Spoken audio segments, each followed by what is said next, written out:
याला काय म्हणतात, members of parliament local area development scheme, खासदार स्थानिक क्षेत्र विकास योजना. कोणतीही कंबाईनची एक्झाम असू द्या, राज्यसेवा असू द्या, तुम्हाला हे जुन्या योजना विचारल्या जातात. पेपर काढून बघा. सुरुवात कधी आहे, 23 डिसेंबर 1993 ला सुरुवात आहे. ठीक आहे. उद्देश काय आहे बघा, खासदाराने त्याच्या मतदारसंघात करावयासाठी सूचित केलेली कामे जिल्हा अधिकाऱ्यामार्फत करून घेण्यास दरवर्षी प्रत्येक खासदाराला 5 कोटीचा निधी मंजूर करण्यात आलेला आहे. याच्यावरती आयोगाने ऑलरेडी क्वेश्चन पण विचारलेला आहे. खासदार स्थानिक क्षेत्र विकास कार्यक्रम योजनेची सुरुवात आहे 23 डिसेंबर 1993 ला. काय करायचं आहे, खासदारानं त्याच्या मतदारसंघात सूचित केलेली कामं जिल्हा अधिकाऱ्यामार्फत करून घेण्यास दरवर्षी खासदारांना 5 कोटीचा निधी मंजूर करण्यात आलाय. ठीक आहे. ओके. दुसरा कार्यक्रम आहे राष्ट्रीय सामाजिक सहाय्यता कार्यक्रम. राष्ट्रीय सामाजिक सहाय्यता कार्यक्रम. सध्या वरील कार्यक्रमाअंतर्गत 5 योजना राबवल्या जातात. ओके.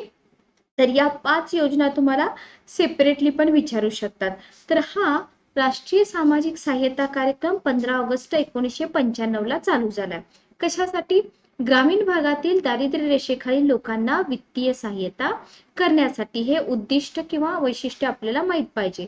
आता याच्यामध्ये ज्या 5 योजना राबवल्या जातात त्यातली पहिली योजना बघा, इंदिरा गांधी राष्ट्रीय वृद्धत्व निवृत्ती वेतन योजना.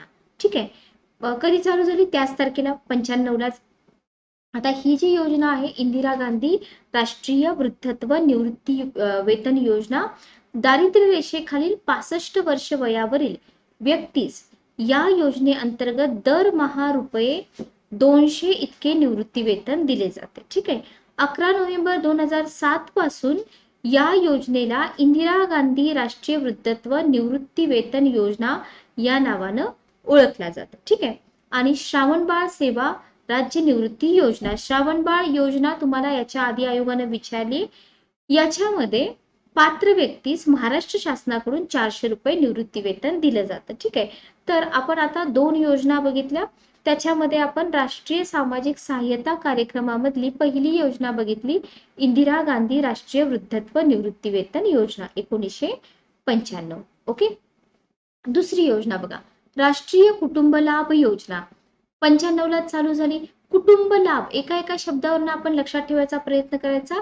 दारिद्र्य रेषेखालील कुटुंबांना 18 ते 59 वर्ष वयोगटातील मिळवती व्यक्ती जर मरण पावली त्यांच्या घरातली, तर त्या कुटुंबाला या योजनेअंतर्गत ₹20,000 मदत दिली जाते. ओके. क्लिअर. कुटुंब लाभ योजना. तिसरी योजना आहे इंदिरा गांधी राष्ट्रीय विधवा निवृत्ती वेतन योजना. ठीक आहे. ही योजना चालू झाली 2009 ला, 95 ला नाही. 40 ते 65 वयोगटातील ज्या विधवा आहेत ना, त्यांना ₹200 इतकं निवृत्ती वेतन दिलं जातं दर महिन्याला. वरील प्रमाणे पात्र व्यक्तीस राज्य शासनाकडून ही संजय गांधी निराधार योजनेअंतर्गत ₹400 दिले जातात. तर ही सामाजिक योजना वेगळी आणि संजय गांधी निराधार अनुदान योजना पण आहे. त्याच्यामध्ये पण या विडोजला ₹400 दिले जातात. ओके. लक्षात आलं. त्याच्यानंतर चौथी योजना बघा, याच्यामध्ये इंदिरा गांधी राष्ट्रीय अपंगत्व निवृत्ती वेतन योजना. आता अपंग लोकांना काय म्हणतात, दिव्यांग म्हणतात. बरोबर. तर ही जी इंदिरा गांधी राष्ट्रीय अपंगत्व निवृत्ती वेतन योजना आहे, ही 17 फेब्रुवारी 2009 ला चालू झाली आहे. आता इथं पण तुम्हाला काय दिलंय, दारिद्र्य रेषेखालील, दारिद्र्य रेषेच्या वरच्या लोकांना शक्यतो तर योजनांचा लाभ मिळत नाही. 18 ते 65 वयोगट, या वयोगटातील ज्या व्यक्तीला गंभीर किंवा एकापेक्षा अधिक प्रकारचं अपंगत्व आलंय, अशा व्यक्तीला दर महिना ₹200 दिले जातात. ठीक आहे. वरील प्रमाणे पात्र व्यक्तीला महाराष्ट्र शासनाकडून संजय गांधी निराधार अनुदान योजनेअंतर्गत ₹400 दिले जातात. म्हणजे टोटल या लोकांना ₹600 मिळतात. आणि ही जी योजना आहे ही एक्झाम मध्ये विचारलेली आहे. अन्नपूर्णा योजना 2000 ते 2001 सुरुवात बघा. याच्यामध्ये ज्येष्ठ नागरिकांना, हे महत्वाचं आहे, पात्र असूनही वृद्धत्व निवृत्ती वेतन योजनेचा लाभ मिळत नाही, म्हणजे ज्यांना पेन्शन मिळत नाही, वृद्धत्व निवृत्ती वेतन योजनेचा लाभ मिळत नाही, अशा ज्येष्ठ नागरिकांना दर महिना 10 किलो अन्नधान्य मोफत पुरवलं जातं. IMP करा. याच्या आधी पण विचारलंय, पुढे पण विचारू शकतात. किती किलो धान्य? 10 किलो. ठीक आहे. तिसरी योजना कस्तुरबा गांधी बालिका विद्यालय.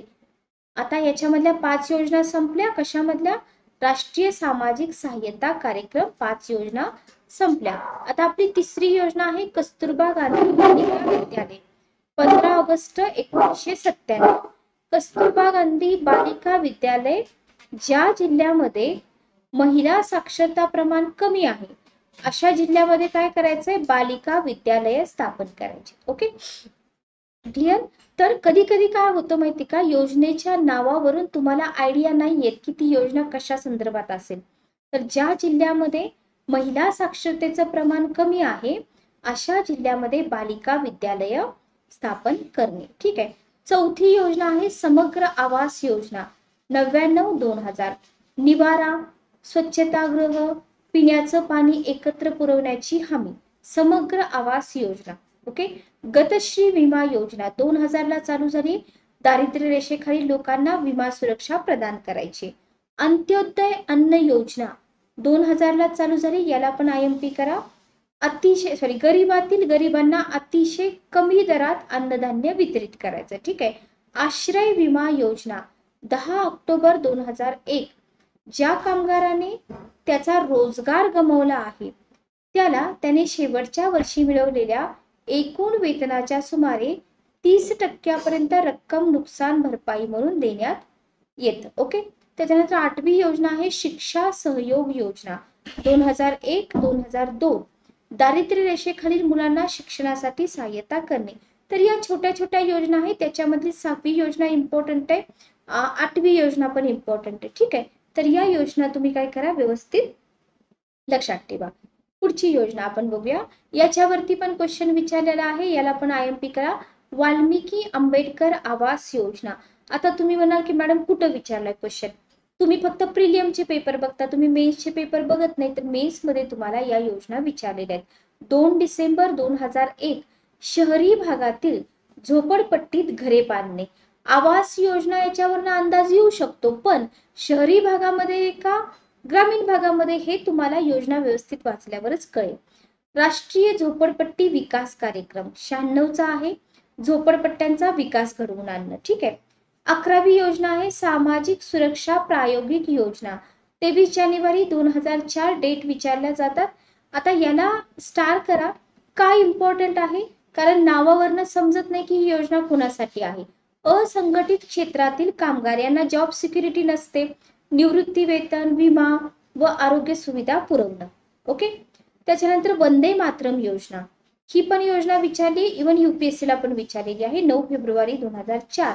गरोदरपणातील सर्व आरोग्यविषयक तपासण्या करण्यासंदर्भातील सार्वजनिक खाजगी भागीदारातून राबवली जाणारी योजना. IMP करा, कारण नावावरनं बिलकुल आयडिया येत नाही की ही योजना महिलांशी रिलेटेड असेल आणि ते पण गरोदरपणातील सर्व आरोग्यविषयक तपासण्या करण्यासंदर्भातील असेल. ठीक आहे. ही पण योजना विचारलेली आहे.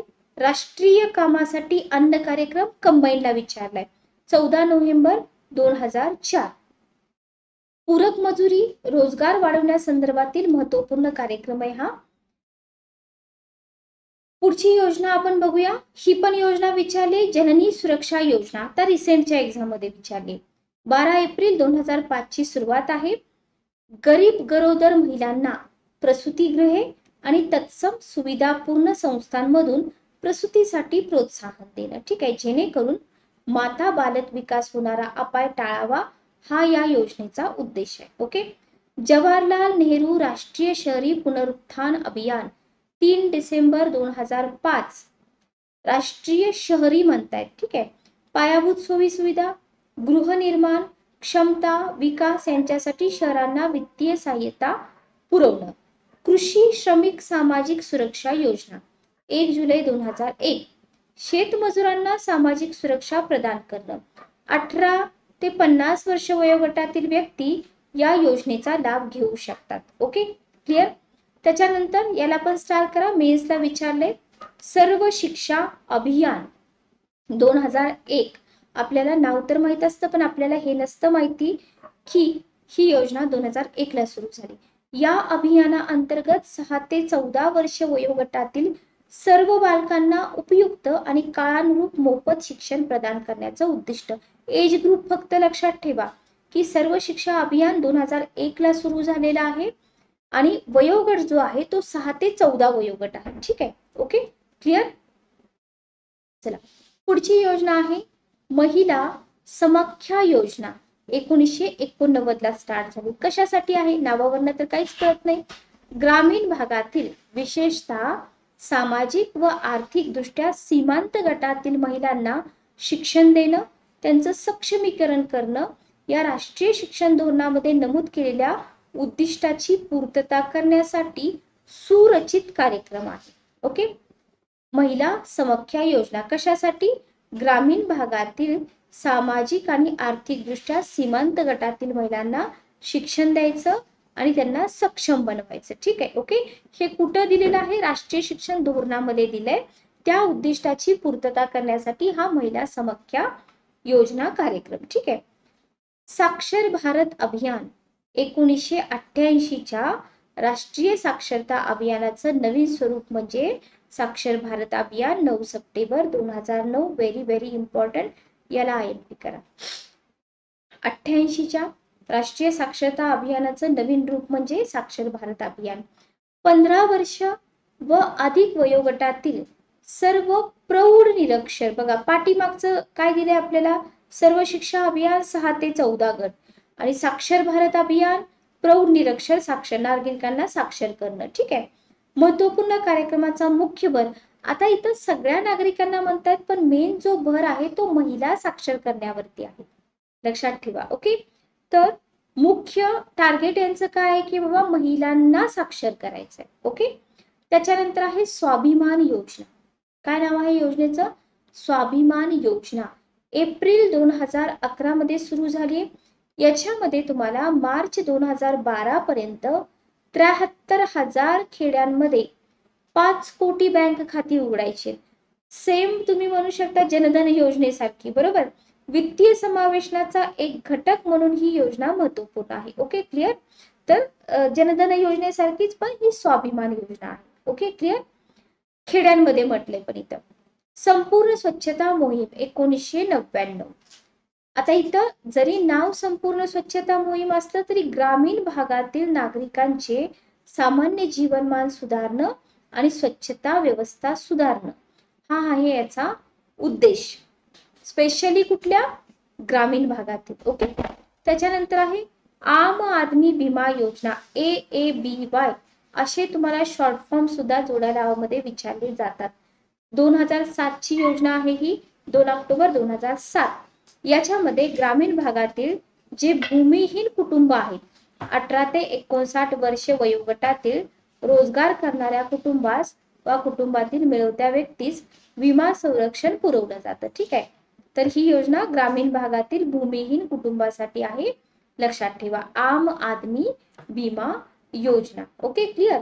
त्याच्यानंतर आहे राष्ट्रीय स्वास्थ्य विमा योजना RSBY. राष्ट्रीय स्वास्थ्य विमा योजना 2007 ची योजना आहे. अंमलबजावणी 2008 पासून झाली. ओके, आता स्वास्थ्य विमा म्हणतात मग काय असेल? रक्कम विरहित, कॅशलेस आणि स्मार्ट कार्ड आधारित ही आरोग्य विमा योजना आहे. ओके, असंघटित क्षेत्रातील दारिद्र्य रेषेखालील कुटुंबांना दरवर्षी 30,000 पर्यंत विमा सुरक्षा पुरवली जाते. Okay, clear. एकात्मिक बाल विकास सेवा योजना integrated child development service ICDS. Very important. IMP CDPO ला तर कायम याच्यावरती क्वेश्चन असतात. 1975. काय आहे एकात्मिक बाल विकास सेवा योजना? 6 वर्षाखालील जी बालकं आहेत, 6 वर्षाखालील बालकांची, गर्भवती स्त्रियांची आणि स्तनदा मातांची आरोग्य आणि पोषण स्थिती सुधारणं. ठीक आहे. बालकांच्या योग्य मानसिक, शारीरिक आणि सामाजिक विकासाचा पाया घालणं, मृत्यूदर, आजारपण, कुपोषण, शाळेतल्या गळतीचं प्रमाण कमी करणं ही या योजनेची उद्दिष्ट आहेत. लक्षात ठेवा. ओके, तर व्हेरी व्हेरी इम्पॉर्टंट, याला पण IMP करा. ICDS मध्ये तुम्हाला बालक, गर्भवती स्त्रिया, स्तनदा माता सगळ्यांचा समावेश होतो आणि ICDS ची सुरुवात झालेली आहे 1975. सोबतच ICDS चा long form integrated child development service scheme. जसं तुम्हाला नीती आयोगाचा लॉंग फॉर्म विचारला तसं तुम्हाला याचा सुद्धा लॉंग फॉर्म विचारू शकतात. ठीक आहे. त्याच्यानंतर पुढची योजना आहे कामकरी मातांच्या बालकांसाठी राजीव गांधी पाळणा योजना. ओके, राजीव गांधी पाळणा योजना. ज्या कुटुंबाचे दरमहा उत्पन्न 12,000पेक्षा कमी आहे, ओके, अशा कुटुंबातील 0 ते 4 वर्ष वयोगटातील बालकांना दिवसभर सांभाळण्यासाठी पाळणाघराची सुविधा पुरवणं, त्याचबरोबर शाळापूर्व शिक्षण, पूरक पोषण, अत्यावश्यक आरोग्य सेवा पाळणाघरातच उपलब्ध करून देणं ही या योजनेची महत्वाची उद्दिष्ट आहेत. राजीव गांधी बालकांसाठी पाळणा योजना. ओके, त्याच्यानंतर ICDS सारखीच एक योजना आहे ICPS, integrated child protection scheme, बाल संरक्षण योजना. कधीची आहे? 2009-10 ची आहे.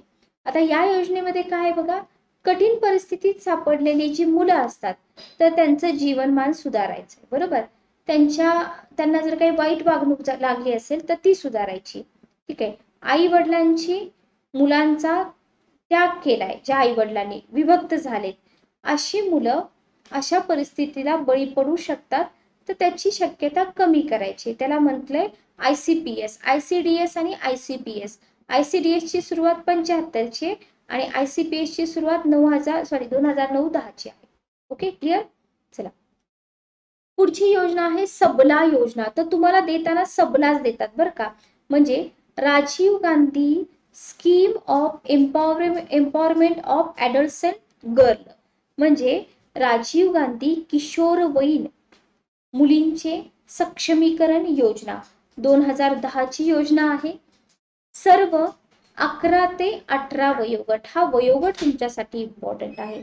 11 ते 18 वर्ष वयोगटातील शाळांमध्ये जाणाऱ्या व शाळाबाह्य किशोरवयीन मुलींना या योजनेच्या केंद्रस्थानी ठेवलेला आहे. ठीक आहे. ओके, याच्यामध्ये नाव पण आहे मुलींचे.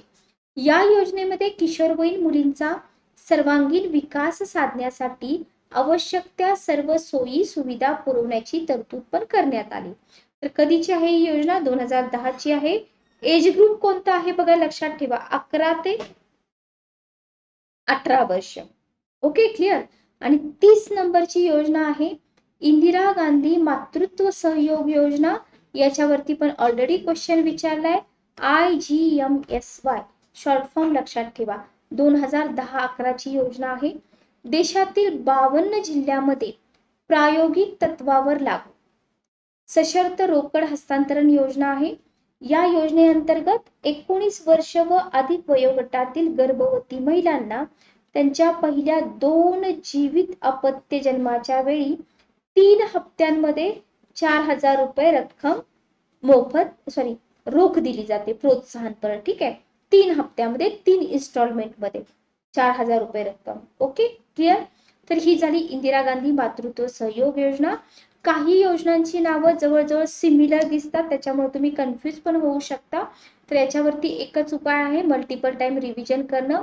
अशा तुम्हाला टोटल 70 योजना केसागर पब्लिकेशनच्या पुस्तकामध्ये मिळून जातात. आपण इथे 30 कंप्लीट केलेल्या आहेत. या 30 योजना रिवाइज करा, जेणेकरून येणारी कंबाईन वर्ग 3 राज्यसेवा पूर्व परीक्षा, CDPO, तिथं स्पेशली महिलांच्या योजना विचारल्या जातात. तर हे सगळं कंटेंट तुम्ही व्यवस्थित वाचून घ्या. डिस्क्रिप्शन बॉक्समध्ये तुम्हाला पुस्तकांच्या लिंक पण मिळून जातील.